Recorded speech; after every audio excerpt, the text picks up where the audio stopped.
ഈ ലോകത്ത് ഭൗതിക വിദ്യാഭ്യാസത്തിൻ്റെ വളർച്ച ഇതിൻ്റെ സീമകൾ ലംഘിച്ച് കുതിക്കുന്ന ഈ കാലഘട്ടത്തിലാണ് മനുഷ്യത്വം ഏറ്റവും വലിയ പ്രതിസന്ധി നേരിടുന്നത് എന്ന് നാം തിരിച്ചറിയുമ്പോഴാണ് മനസ്സിനെക്കുറിച്ച് പഠിക്കപ്പെടുകയും മനസ്സിൽ ഇടപെടൽ നടത്തുകയും ചെയ്യാൻ യോഗ്യരായ ആളുകളുടെ എണ്ണം കുറയുമ്പോൾ ഭൗതിക വിദ്യാഭ്യാസമെല്ലാം ലോകത്തിന് നന്മയ്ക്ക് പകരം തിന്മയും ദുരന്തവുമാണ് വരുത്തി വയ്ക്കുന്നതെന്ന് നമുക്ക് കാണാനാവുക. അണുവിനെ വിഭജിച്ചു, ആറ്റം ബോംബുണ്ടാക്കപ്പെട്ടു, ന്യൂക്ലിയർ ഫിഷനും ഫ്യൂഷനും ഒക്കെ നടന്ന ഒരു കാലഘട്ടത്തിലാണ്. അണുശക്തിയുടെ അപാരമായ സാധ്യതകൾ ലോകം തിരിച്ചറിഞ്ഞ ഒരു ലോകത്താണ് നമ്മൾ ജീവിക്കുന്നത്. പക്ഷേ ആറ്റം ബോംബിലൂടെയാണ് ലോകത്ത് അണുശക്തിയുടെ ആ വലിയ സാധ്യത തിരിച്ചറിഞ്ഞത്. ഏതാനും ചില മണിക്കൂറുകൾ കൊണ്ട് ലോകത്ത് 3-4 ലക്ഷം മനുഷ്യരെ, നിരപരാധരായ മനുഷ്യരുടെ ജീവനെ ഹോമിക്കാൻ മാത്രമാണ് ഈ ഭൗതിക വിദ്യാഭ്യാസത്തിന്, മനസാക്ഷിയെ മറന്നുപോയ വിദ്യാഭ്യാസത്തിന് സാധിച്ചത് എന്ന യാഥാർത്ഥ്യത്തെ ഇന്നും അതിൻ്റെ ഗൗരവത്തെ ലോകം തിരിച്ചറിയുന്നില്ല. നല്ല മാനസിക രോഗമുള്ള ഒരാളായിരുന്നു അന്ന് അമേരിക്കൻ വൈറ്റ് ഹൗസിൻ്റെ സ്വിച്ച് ബോർഡുകളുടെ കൺട്രോൾ ബോർഡ് നിയന്ത്രിച്ചിരുന്നതെങ്കിൽ ഒരിക്കലും ഹിരോഷിമ ലോകത്തുണ്ടാകുമായിരുന്നില്ല, നാഗസാക്കി ലോകത്തുണ്ടാകുമായിരുന്നില്ല. മാനസിക യോഗ്യതയുള്ള, മാനസിക ഗുണമുള്ള ആളുകളില്ലാതെ വന്നതിൻ്റെ പേരിലാണ് ഇന്ന് ഗസ അനുഭവിക്കുന്ന ദുരന്തം. അതിൻ്റെ ദുരന്തമാണ് വെനിസ്വേല അനുഭവിക്കുന്ന ദുരന്തം. ലോകത്തെ ഏറ്റവും വലിയ എണ്ണ സമ്പന്നമായ ഒരു രാഷ്ട്രത്തിൻ്റെ ഭരണാധികാരി, ഏറ്റവും വലിയ, ഗൾഫ് നാടുകളെക്കാൾ അധികമാണ്, എണ്ണ സമ്പന്നമായ ഒരു രാഷ്ട്രത്തിൻ്റെ ഭരണാധികാരിയെ ഒരു രാജ്യരാമാനം വന്ന് അമേരിക്കൻ കമാൻഡോകൾ വന്നിറങ്ങി അറസ്റ്റ് ചെയ്ത് കയ്യാമം വെച്ച് അയാളെ പൊക്കിക്കൊണ്ട് മറ്റൊരു രാജ്യത്തേക്ക് കൊണ്ടുപോവുക, ആ രാജ്യം തന്നെ കീഴ്പ്പെടുത്തുക. ഇപ്പോഴത്തെ ഇറാന് നേരെ യുദ്ധം ചെയ്യുക, ഗസയെ ചാരമാക്കുക, ചാമ്പലാക്കുക. ഇതൊക്കെ ലോകത്ത് സംഭവിക്കുന്നത് മാനസിക മൂല്യങ്ങൾ തകർന്നുപോയ, മാനസിക ആരോഗ്യം കുറഞ്ഞുപോയ മനോരോഗികൾ ലോകം ഭരിക്കുന്നത് കൊണ്ട് സംഭവിക്കുന്നതാണ്. ഇത്തരം മനോരോഗികളെ തിരുത്താൻ പറ്റുന്ന യോഗ്യതയുള്ള മനഃശാസ്ത്രജ്ഞന്മാർ ലോകത്ത് ഉയർന്നു വരണം. അത് ലോകത്തിൻ്റെ മുഴുവൻ അനിവാര്യമായ ആവശ്യമായി മാറിക്കഴിഞ്ഞിരിക്കുകയാണ്. അത് അവരുടെ എണ്ണം എത്ര കണ്ട് വളരുന്നു, വർദ്ധിക്കുന്നു എന്നത് ഏറ്റവും പ്രധാനപ്പെട്ട ഒരു സംഗതിയാണ്. അതുകൊണ്ട് മനസ്സിലാണ് മൂല്യങ്ങൾ ജനിക്കുന്നത്, മനസ്സിലാണ് നന്മകൾ വളരുന്നത്, മനസ്സുകൊണ്ടാണ് ലോകം സമാധാനത്തിലേക്ക് കുതിക്കുന്നത്, മനസ്സുകൊണ്ടാണ് ലോകം സ്വർഗീയമാകുന്നത് എന്ന യാഥാർത്ഥ്യം നമ്മൾ തിരിച്ചറിയണം. പ്രിയപ്പെട്ട സഹോദരങ്ങളെ, ഈ മനസ്സിനെ നന്നാക്കാനും മനസ്സിൽ ഇടപെടൽ നടത്താനും യോഗ്യരായ വിദഗ്ധന്മാരെ, യോഗ്യരായ ഡോക്ടർമാരെ സമൂഹത്തിൽ ഉൽപ്പാദിപ്പിച്ച് നൽകേണ്ടതുണ്ട്. പാണ്ഡിത്യം കൊണ്ട് മാത്രം കാര്യമില്ല, അറിവ് കൊണ്ട് മാത്രം കാര്യമില്ല. മനസ്സറിഞ്ഞ് ആ പാണ്ഡിത്യത്തെ പ്രയോജനപ്പെടുത്തുന്ന, ഉപയോഗപ്പെടുത്തുന്ന ആളുകൾ നമ്മുടെ സമൂഹത്തിലുണ്ടാകണം. വിദ്യാഭ്യാസം ധാരാളം ഉണ്ടായിട്ടുണ്ടല്ലോ, അധ്യാപകർ ധാരാളമുണ്ട്. എല്ലാ സ്കൂളുകളിലും കോളേജുകളിലും മക്കളെ പഠിപ്പിക്കുന്ന എത്രയാണ് ലോകത്ത് പടർന്ന് പന്തലിക്കുന്ന വിദ്യാഭ്യാസ സ്ഥാപനങ്ങൾ, ശിശു വിദ്യാഭ്യാസ സ്ഥാപനങ്ങൾ.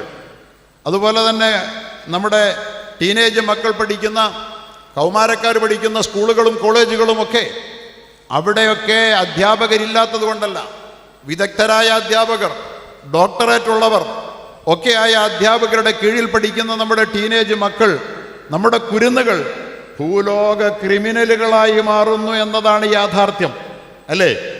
അവരിൽ നിന്നാണ് ഈ ലോകത്തിൻ്റെ മുഴുവൻ ക്രിമിനലിസവും പടർന്നു വരുന്നത്. എന്തുകൊണ്ട്?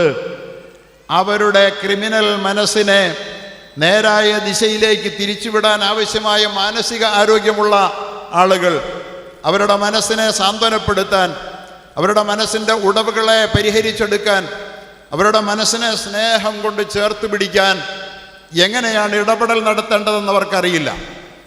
ഈ വിദ്യാർത്ഥികളുടെ കഥ എങ്ങനെയാണെങ്കിൽ, യോഗ്യതയില്ലാത്ത അധ്യാപകരുടെ കരങ്ങളിൽ അർപ്പിക്കപ്പെട്ട വിദ്യാർത്ഥികൾ ലോകത്ത് ദുരന്തമായി പരിണമിക്കുകയാണ്. യോഗ്യതയില്ലാത്ത അധ്യാപകർ ലോകത്തിൻ്റെ ശാപമാണ്. അധ്യാപകർ മനുഷ്യൻ്റെ മനസ്സുകളിൽ, കുരുന്നുകളുടെ മനസ്സിൽ, ഭാവിയുടെ തലമുറയുടെ മനസ്സുകളിൽ ഇടപെടൽ നടത്തേണ്ടുന്ന അധ്യാപകർ അയോഗ്യന്മാരായി മാറിയ ഒറ്റ കാരണം കൊണ്ടാണ് ലോകം ഇത്രമാത്രം അപകടകരമായ പ്രവണതയിലേക്ക് പോയത്. സ്കൂളുകളിൽ, കോളേജുകളിൽ വിദ്യാർത്ഥികളുടെ, ടീനേജ് മക്കളുടെ വികലമായ മാനസിക പ്രവണതകളോട് സമരസപ്പെട്ടുകൊണ്ട് അവരെന്തിഷ്ടപ്പെടുന്നു അതിൻ്റെ പുറകെ അധ്യാപകർ ഒഴുകുന്ന ഒരു കാലമാണ്. പണ്ടൊക്കെ നമ്മുടെ അധ്യാപകർ അവരുടെ വഴിയെ മക്കളെ കൊണ്ടുവരുമായിരുന്നു. സ്നേഹം കൊടുത്ത്, സാരോപദേശങ്ങൾ കൊടുത്ത്, നല്ല മാതൃകകൾ കട്ടിക്കൊടുത്ത്, സ്നേഹം ചൊരിഞ്ഞു കൊടുത്ത് അവർ ആ കുഞ്ഞു മക്കളെ ഒപ്പം കൊണ്ടുവരുമായിരുന്നു. ഇന്നലകളിലൊക്കെ ഞങ്ങളുടെയൊക്കെ ഓർമ്മകളിൽ ഞങ്ങളുടെ സ്കൂളുകളിലെ അധ്യാപകന്മാരുണ്ട്. ആ അധ്യാപകന്മാർ എത്ര മനഃശാസ്ത്രപരമായാണ് ഞങ്ങളോട് ഇടപെട്ടിരുന്നത് എന്ന് ഇന്നും വളരെ ഗ്രഹാതുരത്വത്തോടുകൂടി ഞങ്ങളൊക്കെ ഞങ്ങളുടെ സഹോദരങ്ങൾ വീട്ടിൽ കൂടുമ്പോൾ ഓർക്കാറുണ്ട്. ഞങ്ങളെ തല്ലിയ അധ്യാപകരോടാണ് ഞങ്ങൾക്ക് കൂടുതൽ സ്നേഹം. ഇന്ന് അധ്യാപകർ കൊടുത്തിരിക്കുന്ന നിർദ്ദേശം തന്നെ വടി തൊട്ടു പോകരുതെന്നാണ്. ഇപ്പോൾ ആകാന്ന് പുതിയ നിർദ്ദേശം വന്നിട്ടുണ്ടെന്ന് അറിയുന്നത് കെടുതി അനുഭവിച്ചു കഴിഞ്ഞപ്പോൾ വടി തൊട്ടു പോകരുതെന്നാണ് DG മറ്റേ വിദ്യാഭ്യാസ ഡയറക്ടർ കൊടുത്ത നിർദ്ദേശം. ഒരു കാലത്ത് മക്കളോട് ഡോൺസ് പറയരുത് എന്നാ. ഡൂസ് ആൻഡ് ഡോൺസ് ഇല്ലാതെ മക്കളെ എങ്ങനെയാണ് നന്നാക്കുക? കൗമാര മക്കൾ അതിൻ്റെ മനസ്സിൻ്റെ അപകടതരങ്ങളെക്കുറിച്ച് സിഗ്മണ്ട് ഫ്രോയിഡൊക്കെ പറഞ്ഞ സിദ്ധാന്തങ്ങളൊക്കെ നമുക്കറിയാവുന്നതാണ്. മനസ്സിൻ്റെ വിവിധങ്ങളായ തലങ്ങൾ. വളരുന്ന ടീനേജ് മക്കൾ ഇഡ് ഓർ ലിബിഡോ എന്ന് പറയപ്പെടുന്ന ഒരു മാനസിക ഭാവത്തിന് വിധേയമാകുന്നവരാണ്. അത് കഴിഞ്ഞ് കുറച്ചങ്ങോട്ട് പോയി കഴിഞ്ഞാൽ ഈഗോയ്ക്ക് വിധേയമാകും. പിന്നെയും കടന്നു പോയാൽ സൂപ്പർ ഈഗോയ്ക്ക്. ഈ സൂപ്പർ ഈഗോയാൽ നിയന്ത്രിക്കപ്പെടുന്ന ഉന്നതമായ മാനസിക നിലവാരത്തിൽ എത്തുന്നതിന് മുമ്പ് ഈഗോ എന്ന് പറയുന്ന ഒരു രണ്ടാം തലമുണ്ട്. അതിനു മുമ്പ് ഒരു പ്രാഥമിക തലം, മനുഷ്യ മനസ്സിൻ്റെ വളരുന്ന മക്കളുടെ കൗമാരത്തിൻ്റെ ഏറ്റവും പ്രാഥമികമായ തലം എന്ന് പറയുന്നത് അത് തെറ്റുകളെ ആസ്വദിക്കുന്ന ഒരു കാലമാണ്. തെറ്റുകളെ ആസ്വദിക്കുന്ന വിശുദ്ധ ഖുർആൻ അതിനെ സംബന്ധിച്ച് പറയുന്നുണ്ട്. സിഗ്മണ്ട് ഫ്രോയിഡ് അതിനെ 3ആയി തിരിച്ചു. ഇഡോർ ലിബിഡോ എന്നും ഈഗോ എന്നും സൂപ്പർ ഈഗോ എന്നുമാണ് സിഗ്മണ്ട് ഫ്രോയിഡ് വ്യാഖ്യാനിച്ചതെങ്കിൽ മനസ്സിൻ്റെ ഈ 3 തലങ്ങളെ വിശുദ്ധ ഖുർആൻ പരിചയപ്പെടുത്തുന്നുണ്ട്. നഫ്സുൽ അമ്മാറ എന്നും നഫ്സുൽ ലവ്വാമ എന്നും നഫ്സുൽ മുത്തുമയിന്ന എന്നും. എന്ന് പറഞ്ഞാൽ വളരുന്ന കൗമാരത്തിൻ്റെ മനസ്സ് തെറ്റുകളെ എൻജോയ് ചെയ്യുന്നതാണ്. വ്യഭിചരിക്കരുതെന്ന് പറഞ്ഞാൽ, ലഹരി ഉപയോഗിക്കരുതെന്ന് പറഞ്ഞാൽ, മദ്യം കഴിക്കരുതെന്ന് പറഞ്ഞാൽ പറഞ്ഞവനോട് പകയുണ്ടാകുന്ന, കഴിക്കാൻ ആഗ്രഹിക്കുന്ന, കൊതിക്കുന്ന ഒരു മനസ്സാണ് ടീനേജ് മക്കളുടേത്. ആ മക്കളെയാണ്, അവിടെയാണ് ഇടപെടൽ നടത്തേണ്ടത് അധ്യാപകന്മാർ, യോഗ്യതയുള്ള അധ്യാപകന്മാർ. അതിനെയാണ് അമ്മാറ എന്ന് ഖുർആൻ പറഞ്ഞത്. ഇഡ് ഓർ ലിബിഡോ എന്ന് മനഃശാസ്ത്രജ്ഞനായ സിഗ്മണ്ട് ഫ്രോയിഡ് വ്യാഖ്യാനിച്ചത്. തെറ്റാണ് അവർ എൻജോയ് ചെയ്യുക. അതാണ് അമ്മാറ, തെറ്റിനേറെ പ്രേരിപ്പിക്കുന്ന മനസ്സെന്നാണ് ആ മനസ്സിനെ കുറിച്ച് പറഞ്ഞത്. രണ്ടാമതൊരു ഘട്ടമുണ്ട്, തെറ്റിനെ കുറ്റപ്പെടുത്തുന്നിടത്തേക്ക് മനസാക്ഷി ഉണരുന്ന രണ്ടാം ഘട്ടം. അതിനെയാണ് അദ്ദേഹം ഈഗോ എന്ന് വിശേഷിപ്പിച്ചത്. വിശുദ്ധ ഖുർആൻ അതിനെക്കുറിച്ച് പറഞ്ഞത് നഫ്സുൽ ലവ്വാമ എന്ന. എന്താണ് ലവ്വാമയുടെ അർത്ഥം? നേരെ ഈ പണ്ഡിതന്മാർക്കറിയാം. കുറ്റപ്പെടുത്തുന്ന മനസാക്ഷി എന്ന്. തെറ്റ് ചെയ്താൽ ഇത് തെറ്റായി പോയല്ലോ എന്ന് ഒരു തോന്നൽ വരുന്നത് കുറച്ചൊന്ന് പാകപ്പെട്ടിട്ടാണ്. അവിടം വരെ നമ്മുടെ മക്കളെ എത്തിക്കേണ്ടുന്ന ഉത്തരവാദിത്വം ഈ പ്രാഥമിക തലത്തിൽ അധ്യാപകന്മാർക്കാണ്. മനഃശാസ്ത്രം അറിയുന്ന അധ്യാപകരവിടെ വേണം. 3-മതൊരു തലമുണ്ട്. ഏതാണ്ട് കാട്ടുകൊള്ളക്കാരന്മാരും സാമൂഹിക ദ്രോഹികളും ഒക്കെ പിന്നെ നന്മ അന്വേഷിച്ച് നടക്കുന്ന ഒരു കാലമുണ്ട്. കാശിക്ക് പോകുന്ന, ഉംറയ്ക്ക് പോകുന്ന, നമ്മൾ കാണാറുണ്ടല്ലോ. എല്ലാം ആയി കഴിയുമ്പോൾ എല്ലാം അവസാനിപ്പിച്ചിട്ട് പിന്നെ എന്തെങ്കിലും നന്മ ചെയ്താലേ മനസ്സിന് സമാധാനം കിട്ടുള്ളൂ. ഇതാണ് സൂപ്പർ ഈഗോയുടെ കാലഘട്ടമെന്ന് സിഗ്മണ്ട് ഫ്രോയിഡ് പറയുന്നത്. വിശുദ്ധ ഖുർആൻ അതിനെക്കുറിച്ച് പറയുന്നത് അയാ അയ്യത്തുഹൻ നഫ്സുൽ മുത്മഇന്ന, നന്മയിൽ സംതൃപ്തി കണ്ടെത്തിയ ആത്മാവേ എന്നാണ്. നന്മയിൽ സംതൃപ്തി കണ്ടെത്തിയ ആത്മാവേ. അതൊടുവിൽ അങ്ങനെ മനുഷ്യരെത്തും. പക്ഷെ അതിൻ്റെ പ്രാഥമിക ഘട്ടം എന്ന് പറയുന്നത് തിന്മ ആസ്വദിക്കുന്ന നഫ്സുൽ ലവ്വാമയാണ്, ഇഡ് ഓർ ലിബിഡോ. നഫ്സുൽ അമ്മാറയാണ്, ഇഡ് ഓർ ലിബിഡോയാണ്. രണ്ടാമത്തേത് മനസാക്ഷി കുറ്റപ്പെടുത്തുന്ന മാനസിക തലത്തിലേക്ക് പിന്നെയാണ് അവൻ ഉയരുന്നത്. അല്പമൊക്കെ ഒന്ന് വളർന്നു കഴിയുമ്പോൾ അതിനെയാണ് ഈഗോ എന്ന് വിശേഷിപ്പിക്കപ്പെടുന്നത്. ഈഗോയാണ് പലപ്പോഴും തെറ്റിൽ നമ്മളെ പിന്തിരിപ്പിക്കുന്നത്, അല്ലേ? പലതും ചെയ്യണമെന്നുണ്ട്, പക്ഷെ നമ്മുടെ അഭിമാനബോധം, ഈഗോ അതിനനുവദിക്കുന്നില്ല. അതാണ് മനസാക്ഷി. കുറ്റപ്പെടുത്തുന്ന മനസാക്ഷിയിലേക്ക് നമ്മുടെ മക്കളെ ഒന്ന് എത്തിക്കണം. അവിടെയാണ് അധ്യാപകരുടെ ഇടപെടൽ ഉണ്ടാകേണ്ടത്. അവിടെ കഴിഞ്ഞ പിന്നെ നമുക്ക് വലിയ റോളൊന്നുമില്ല. മനസാക്ഷിയുടെ വിളിയോത്ത് മനുഷ്യ സമൂഹം പ്രവർത്തിച്ചോളും. കുറേ കഴിയുമ്പോൾ ഇതെല്ലാം മാറ്റിവെച്ചിട്ട് നന്മയുടെ വഴിയിലേക്ക്, വാർദ്ധക്യത്തിലേക്ക് സ്വാഭാവികമായും തിരിഞ്ഞു വരാനുള്ള ഒരു പ്രവണത മനുഷ്യ മനസ്സുകൾക്കുണ്ട്. അതുകൊണ്ട് മനുഷ്യപ്രകൃതിയുടെ മാനസികമായ പ്രകൃതത്തിൻ്റെ അന്തർധാര എന്താണ് എന്ന്, അതിൻ്റെ അന്തസത്ത എന്താണ് എന്ന് പ്രവാചകന്മാരാണ് ഈ ലോകത്തെ പഠിപ്പിച്ചത്. ദൈവികമാണ്, മനസ്സിൻ്റെ ഉടമസ്ഥനാണ് യഥാർത്ഥത്തിൽ പ്രവാചകന്മാർക്ക് ആ അറിവുകൾ നൽകിയത്. അതുകൊണ്ട് തന്നെയാണ് ലോക ചരിത്രത്തിൽ എക്കാലത്തും ആദരിക്കപ്പെട്ട മനുഷ്യർ ഡോക്ടർമാരല്ല. ലോക ചരിത്രത്തിൽ ഏറ്റവും കൂടുതൽ ആദരിക്കപ്പെടുന്ന മനുഷ്യർ സയൻറ്റിസ്റ്റുകളല്ല. ലോക ചരിത്രത്തിൽ അവരൊക്കെ ആദരിക്കപ്പെടേണ്ടവരും ആദരണീയരുമാണ്. പക്ഷേ ഞാൻ നേരത്തെ സൂചിപ്പിച്ചതുപോലെ ദാർശനികന്മാരായ പ്ലേറ്റോയെപ്പോലെ, സോക്രട്ടീസിനെ പോലെ, അരിസ്റ്റോട്ടിലിനെ പോലെയൊക്കെയുള്ള മഹാദാർശനികന്മാർ, അതുപോലെ തന്നെ മഹാപ്രവാചകന്മാർ, ലോകത്തിൽ നിന്ന് 800 കോടി മനുഷ്യരുണ്ട്. ആ മനുഷ്യരെ സാധാരണഗതിയിൽ തരംതിരിക്കാറുള്ളത് ക്രിസ്ത്യാനികൾ 250 കോടി എന്നാണ്, മുസ്ലിമീങ്ങൾ 225 കോടി എന്നാണ് പറയുന്നത്, ഹിന്ദുക്കൾ വേറെ ഒരു 100-150 കോടിയോളം വരും. ഇങ്ങനെ ഈ മതത്തിൻ്റെ അടിസ്ഥാനത്തിൽ വിഭജനം നടത്തുമ്പോൾ അവരുടെയൊക്കെ ദാർശനികന്മാരായ, ആചാര്യന്മാരായ പ്രവാചകന്മാരെ ചുറ്റിപ്പറ്റിയാണ് ആളുകൾ അറിയപ്പെടുന്നത്. മോസസിൻ്റെ പേരിൽ, ജീസസിൻ്റെ പേരിൽ, മുഹമ്മദിൻ്റെ പേരിൽ, സല്ലല്ലാഹു അലൈഹി വഅലാ ആലിഹി വസല്ലമിൻ്റെ പേരിൽ. എന്തുകൊണ്ട്? മനുഷ്യ മനസ്സുകളുടെ അടിത്തറ, അതിൻ്റെ അന്തസത്ത തിരിച്ചറിഞ്ഞ് അവിടെ ഇടപെടൽ നടത്തിയ, മനുഷ്യൻ്റെ മനസ്സിനെ കർമ്മഭൂമിയാക്കിയ, അവരെ നേരിൻ്റെ വഴിയിലേക്ക് കൈപിടിച്ചാനയിച്ച മഹാമനീഷികളെ ലോകം മറക്കാതെ എന്നും ഓർമ്മയിൽ കാത്തുവെക്കും. അവരെ ലോകമെന്നും മറക്കാതെ ഓർമ്മയിൽ കാത്തുവെക്കും. ഫറോവയുടെ അനുയായികൾ ലോകത്ത് എത്രയുണ്ട്? അതേസമയം യേശുവിൻ്റെ അനുയായികൾ 250 കോടിയുണ്ട്, അല്ലേ?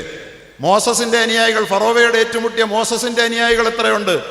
100 കണക്കിന് കോടി ആളുകളുണ്ട്, കൃത്യമായും പറയാനറിയാം. മുഹമ്മദ് നബിയുടെ അനുയായികൾ എത്രയുണ്ട്? 100-300 കോടി, 250 കോടിയുണ്ട്. ശത്രുവായിരുന്ന അബൂജഹലിൻ്റെ അനുയായികൾ എത്ര പേരുണ്ട്? ആരെങ്കിലും ഉണ്ടോ? എബ്രഹാം പ്രവാചകന്റെ അനുയായികൾ, ലോകത്തെല്ലാ മതസ്ഥരും എബ്രഹാമിനെ അംഗീകരിക്കുന്നവരാണ്. പക്ഷേ എബ്രഹാമിനോട് ഏറ്റുമുട്ടിയ നമ്രൂദ് യുടെ അനുയായികൾ എത്ര പേരുണ്ട്? 1 കോടിയെങ്കിലും ചൂണ്ടിക്കാട്ടാനാകുമോ? ലോക ചരിത്രം മനുഷ്യൻ്റെ മനസ്സിനെ തിരിച്ചറിഞ്ഞ് അതിൻ്റെ ഉത്ഗ്രഥനത്തിന് വേണ്ടി, അതിൻ്റെ അഭിവൃദ്ധിക്ക് വേണ്ടി, അഥവാ മനുഷ്യനെ വാനോളം ഉയർത്താൻ വേണ്ടി പണിയെടുത്ത, മനസ്സിൽ ഇടപെടൽ നടത്തിയ മഹാമനീഷികളായ ദാർശനികന്മാരെയും പ്രവാചകന്മാരെയും നെഞ്ചോട് ചേർക്കുന്ന ലോകമാണ്. ഞാൻ സൂചിപ്പിച്ചത് വൈകിയ ഒരു സമയത്ത് ഉദ്ഘാടക എത്തിക്കഴിഞ്ഞിരിക്കുകയാണ്, ഞാൻ ദീർഘിപ്പിക്കുന്നില്ല. ഈ ഒരു സമയത്ത് ഇനിയും പ്രസംഗം നീട്ടാൻ ആഗ്രഹിക്കുന്നില്ല. മനസ്സാണ് യാഥാർത്ഥ്യം. മനസ്സെന്ന് പറയുന്നത് ഒരു അത്ഭുതമാണ്. മനസ്സിൻ്റെ ചിറകിലേറി തേരിലേറി മനുഷ്യൻ ആകാശ സീമകളുടേക്കും അപ്പുറത്തേക്ക് പറക്കുന്നവനാണ്. ആ മനസ്സിനെ ഉത്കൃഷ്ടമാക്കണം, അതിനെ നന്നാക്കണം, മനസ്സിൽ ഇടപെടൽ നടത്തണം. അതിന് ആവശ്യമായ അധ്യാപകർ ഈ ലോകത്തിന് ഏറെ അനിവാര്യമാണ്. മനസ്സാണ് യഥാർത്ഥത്തിൽ മനുഷ്യനെ വളർത്തുന്നത്. അറിയുമോ നിങ്ങൾക്ക് മനസ്സും ബോഡിയും തമ്മിലുള്ള വ്യത്യാസം അറിയാൻ ഒരു വാക്ക് കൂടി ഞാൻ പറയട്ടെ. ഈ ശരീരം നടന്നെത്തണമെങ്കിൽ അങ്ങേ കവലയിൽ കമലേശ്വരം ജംഗ്ഷനിൽ നടന്നെത്താൻ 10 മിനിറ്റ് വേണ്ടി വരും. പക്ഷേ എൻ്റെ മനസ്സിന് വാഷിങ്ടണിലൂടെ ഇപ്പോൾ പറന്നു നടക്കാൻ സമയം വേണ്ട, പാരീസിലൂടെ പറക്കാൻ സമയം വേണ്ട, ലോസ് ആഞ്ചലസിലൂടെ പറന്നു നടക്കാൻ സമയം വേണ്ട, സൗരയൂഥത്തിൽ പറന്നെത്താൻ സമയം വേണ്ട, ഗാലക്സികൾ താണ്ടി പറന്നു പോകാൻ സമയം വേണ്ട. അഥവാ മനുഷ്യൻ മനസ്സുകൊണ്ട് ഈ ഭൂമിയുടെ ഉപരിതലങ്ങളെ ഭേദിച്ചുയരാനും വളരാനും സാധ്യതയുള്ള ഒരനശ്വര സൃഷ്ടിയാണെന്നും ആ സൃഷ്ടിയെ യഥാർത്ഥത്തിൽ നിയന്ത്രിക്കുന്നത് അവൻ്റെ ഈ അന്തരംഗമാണ്, മനസ്സാണ് എന്നും അതിൽ മാലിന്യങ്ങൾ പുരളാതെ അതിനെ നിലനിർത്തിക്കൊണ്ടു പോയില്ലെങ്കിൽ ഈ ലോകത്ത് തന്നെ മനുഷ്യൻ കാലിടറി വീഴും. അതുകൊണ്ട് മനുഷ്യൻ്റെ മനസ്സിൽ ഇടപെടുന്ന പ്രിയപ്പെട്ട അധ്യേതാക്കളെ, അധ്യാപകരെ, നിങ്ങളാണ് ഈ ലോകത്തിൻ്റെ യഥാർത്ഥ ഗുരുക്കന്മാർ, വഴികാട്ടികൾ. കേവല ഭൗതികതയുടെ അധ്യാപനം നടത്തുന്നവരെക്കാൾ എത്രയോ ഉയരെയാണ് നിങ്ങളുടെ സ്ഥാനം. നിങ്ങൾ വളരെ സമർത്ഥമായി നിങ്ങൾ ഇടപെടൽ നടത്തിയാൽ, അറിയുമോ, നിങ്ങൾക്കിന്ന് ലോകത്ത് മനുഷ്യനൊരു സ്നേഹത്തിന് വേണ്ടി കൊതിക്കുന്നുണ്ട്, ഒരു ഇടപെടലിന് വേണ്ടി കൊതിക്കുന്നുണ്ട്. ഒന്ന് പരസ്പരം, നിങ്ങൾക്കറിയുമോ, ഒരു കഥ കേട്ടിട്ടുണ്ട്. വെറും കഥയല്ല. അമേരിക്കയിൽ ഒരാൾ, അദ്ദേഹം വിഷാദ രോഗത്തിനടിമപ്പെട്ടു. വിഷാദം എന്ന് പറയുന്നത് മനുഷ്യൻ്റെ മനസ്സിനെ കീഴ്പ്പെടുത്തുന്ന ദുരന്തമാണ്. ലോകത്തെ ഏറ്റവും വലിയ ഡെത്ത് കോസ് എന്താണെന്നറിയുമോ നിങ്ങൾക്ക്? ഏറ്റവും കൂടുതൽ ആളുകൾ ഒരു വർഷം മരിക്കുന്നത് എന്തിൻ്റെ പേരിലാണെന്ന്? ആത്മഹത്യയിലൂടെയാണ് മരിക്കുന്നത്.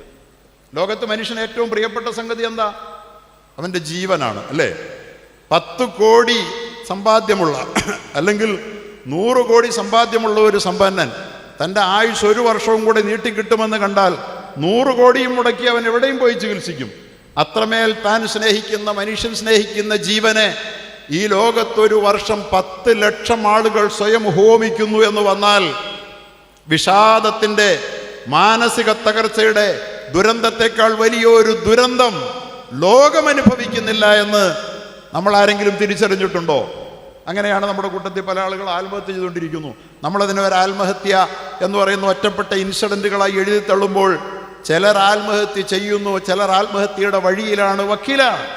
അങ്ങനെ ധാരാളം ആളുകൾ. ഒരു വർഷം ഇന്ത്യ രാജ്യത്തെ കണക്ക് 1,70,000 ഒന്നാണ്. അത് ഏറ്റവും കൂടുതൽ വിദ്യാഭ്യാസമുള്ള കേരളത്തിലാണ്. കേരളത്തിൽ 15,000 പേര് ഒരു വർഷം ആത്മഹത്യ ചെയ്യും. കേരളത്തിലാണ് ഏറ്റവും കൂടുതൽ വിദ്യാഭ്യാസം ഉള്ളത്. വിദ്യാഭ്യാസം കൊണ്ട് മനുഷ്യൻ്റെ മാനസികമായ മുരടിപ്പിനെ, വിഷാദത്തെ പിടിച്ചു കെട്ടാൻ കേവല വിദ്യാഭ്യാസത്തിനാകുന്നില്ല.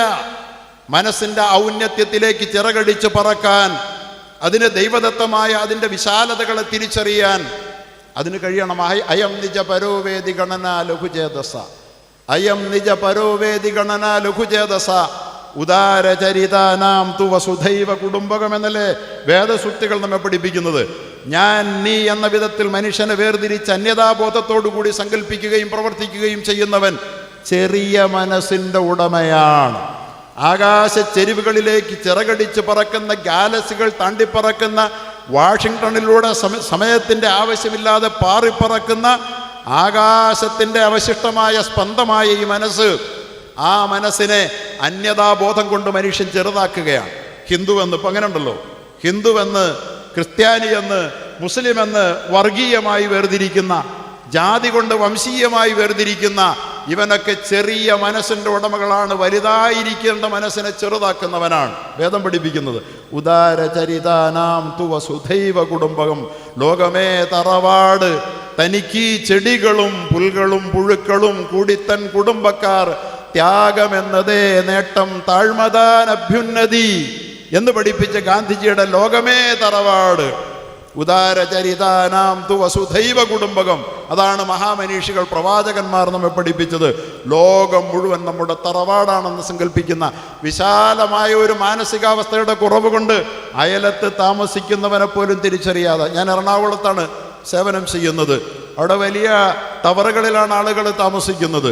ഒരു റൂമിൽ താമസിക്കുന്നവൻ, ഒരേ ഫ്ലാറ്റിൽ താമസിക്കുന്നവന് വർഷങ്ങളോളം താമസിച്ചാലും അവരെന്നെ അറിയില്ല. അമേരിക്കയിൽ അടുത്ത കാലത്ത് സംഭവമുണ്ടായി. അവിടെ താമസിക്കുന്ന ഒരാൾ വിഷാദരോഗിയാണ്. ആരും തനിക്കായില്ല എന്ന നിരാശാബോധവുമായി മരിച്ചു കളയാമെന്ന് തീരുമാനിച്ചിട്ട്, ആരും തനിക്കാരുമില്ലെന്ന ചിന്ത, വിഷാദമാണ് അദ്ദേഹത്തെ അലട്ടുന്ന രോഗം. ആ വിഷാദത്തിൻ്റെ പേരിൽ ആത്മഹത്യ ചെയ്യുന്നവരാണ് 10 ലക്ഷം ആളുകൾ ഒരു വർഷം ഈ ഭൂമിയിൽ. അത്രമേൽ മനുഷ്യൻ തൻ്റെ മാനസിക പ്രശ്നങ്ങളാൽ മനുഷ്യൻ അലട്ടപ്പെടുന്നുണ്ട്. അവിടെയാണ് നിങ്ങളുടെ ഇടപെടലെന്ന് ഞാൻ സൂചിപ്പിക്കാൻ വേണ്ടിയാണ് പറഞ്ഞത്. അയാൾ ഇറങ്ങി ഒരു മരണക്കുറിപ്പ് എഴുതി വെച്ചു. ഞാൻ മരിക്കാൻ തീരുമാനിച്ചിരിക്കുകയാണ്, തനിക്കാരുമില്ല. പക്ഷെ അദ്ദേഹം മരിക്കാൻ തീരുമാനിച്ചത് 3 കിലോമീറ്ററുകൾക്ക് അപ്പുറമുള്ള ഒരു നദിയുടെ കുറുകെ സ്ഥാപിച്ചിരിക്കുന്ന ഒരു പാലത്തിൽ നിന്ന് നദിയിലേക്ക് എടുത്തു ചാടി മരിക്കാനാണ്. നദിയിലേക്ക് ചാടി മരിക്കാൻ 3 കിലോമീറ്റർ നടന്നു പോകണം.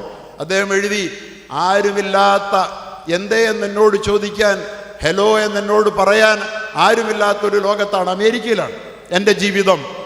ഞാൻ കടന്നു പോകുന്ന വഴിയിൽ ആരെങ്കിലും എൻ്റെ പുറത്തുനിന്ന് തട്ടിയാൽ, എന്തുണ്ട് വിശേഷമെന്നൊന്ന് ചോദിച്ചാൽ, മരിക്കാറുള്ള എൻ്റെ തീരുമാനം ഞാൻ തിരുത്തുമെന്ന് മരണക്കുറിപ്പ് എഴുതി വെച്ചിട്ട് ആ മനുഷ്യൻ ആ നദിക്കരയിലേക്ക്, പാലത്തിലേക്ക് നടന്നുപോയി. പക്ഷെ പാലത്തിലെത്തുന്നത് വരെ 3 കിലോമീറ്റർ പ്രബുദ്ധമായ, വിദ്യാസമ്പന്നമായ എന്നൊക്കെ നാം വിശേഷിപ്പിക്കുന്ന അമേരിക്കയുടെ തെരുവിൽ ആ മനുഷ്യൻ്റെ പുറത്തൊന്ന് തട്ടാനോ ഹെലോ എന്ന് പറയാനോ ഒരാളുമുണ്ടായില്ല. ആ മനുഷ്യൻ ആ നദിക്കരയിൽ നിന്ന് നദിയിലേക്ക് എടുത്തു ചാടി ആത്മഹത്യ ചെയ്തു. ലോകം കേട്ട വാർത്തയാണിത്. മറ്റൊന്നാണ്, അമേരിക്കയിലെ ഒരു വലിയ ഓഫീസിൽ ഒരാഴ്ചയോളം ഒരു മനുഷ്യൻ തൻ്റെ ഓഫീസിലെ കസേരയിൽ മരിച്ചിരുന്നു. ഒരാഴ്ചയോളം മരിച്ചിരുന്നു. ആ മനുഷ്യനോടൊരു ഹലോ പറയാൻ ആരും ഉണ്ടായില്ല. ഇവിടെയാണ് മതം മനുഷ്യൻ്റെ മനസ്സിനെ വലുതാക്കുന്ന സന്ദേശങ്ങൾ നൽകുന്നത്. ഹക്കുൽ മുസ്ലിമി അലൽ മർഇ സിത്തുൻ, ഒരു മനുഷ്യന് മറ്റൊരാളോട് 6 ബാധ്യതയാണ്. ഒന്ന്, ഇദാ ലഖീതഹു ഫസല്ലിം അലൈഹി, കണ്ടാൽ ഒരു സലാം പറയണം. തനിക്കാരുമില്ലെന്ന ഒരു തോന്നൽ ഒരിക്കലും തെരുവിലൂടെ നടന്നു പോകുന്ന നീ അറിയുന്നതോ അറിയാത്തതോ ആയ ഒരാൾക്കും ഉണ്ടാകരുത്. ഒരു സലാം കൈമാറിക്കൊണ്ട് നിനക്ക് ഞാനുണ്ട് എന്ന തോന്നൽ ഈ ലോകത്ത് ജീവിക്കുന്ന ഓരോ മനുഷ്യനും സൃഷ്ടിക്കാൻ നിനക്കാകണമെന്ന്. അത് 6 ബാധ്യതകളിൽ ഒന്നാണ്, മനുഷ്യനോടുള്ള ബാധ്യതകളിൽ ഒന്നാണ് എന്ന്. തുമ്മിയിട്ട് അൽഹംദുലില്ലാ, തുമ്മിയിട്ട് ഒരു മനുഷ്യൻ നിൽക്കുന്നത് കണ്ടാൽ അവൻ ദൈവത്തെ സ്തുതിച്ചാൽ അവന് നീ സ്തുതി ഏറ്റുപറയണം. കണ്ടോ, തുമ്മിയാൽ പോലും ഇടപെടൽ നടത്തണം മനുഷ്യന് വേണ്ടി. എന്താണ് തുമ്മിയാൽ ഇടപെടൽ നടത്തേണ്ടത്? ഞാൻ മംഗളം മാസികയിൽ ഒരു 25 വർഷം മുമ്പ്, അന്ന് മംഗളമൊക്കെ വായിക്കുന്ന കാലം, ഇപ്പോൾ അതിനൊന്നുമില്ല, വായിക്കുന്ന കാലത്താണ്. അതിലൊരു ചെറിയ കോളം ന്യൂസ്, അമേരിക്കയിലൊക്കെ അവിടുത്തെ ആളുകൾ തുമ്മിയാൽ പ്രൈസ് ദ ലോർഡ് എന്ന് പറയാൻ തുടങ്ങിയിരിക്കുന്നു, ദൈവത്തിന് സ്തുതി എന്ന്. എന്താണ് അതിന് കാരണം? അവർ പറയുന്നു, തുമ്മുമ്പോഴാണ് ആകെ മനുഷ്യൻ്റെ ഹൃദയം സ്തംഭിക്കുന്ന ഒരേ ഒരു നിമിഷം. ജീവിച്ചുകൊണ്ടിരിക്കുന്ന ഒരു മനുഷ്യൻ്റെ ഹൃദയം സ്തംഭിക്കുന്ന ജീവിതത്തിലെ ഒരേ ഒരു നിമിഷം മനുഷ്യൻ തുമ്മുമ്പോഴാണ്. 120 കിലോമീറ്റർ വേഗത്തിൽ, ശക്തമായ വേഗത്തിൽ വായുവിൻ്റെ പ്രവാഹം പുറത്തോട്ട് സംഭവിക്കുമ്പോൾ അതിൻ്റെ പ്രഭവ കേന്ദ്രത്തിൽ തിരിച്ചൊരു പ്രതിപ്രവർത്തനം നടക്കുന്നതിൻ്റെ ഫലമായി ഹൃദയം സ്തംഭിച്ചു പോകുന്നു എന്നാണ്. ആ സ്തംഭിക്കുന്ന ഹൃദയം മരണതുല്യമായ അവസ്ഥയെ അഭിമുഖീകരിക്കുക. അവിടെയാണ് പ്രവാചകൻ പഠിപ്പിച്ചത് അൽഹംദുലില്ലാ എന്ന് തുമ്മുമ്പോൾ പറയണമെന്ന്.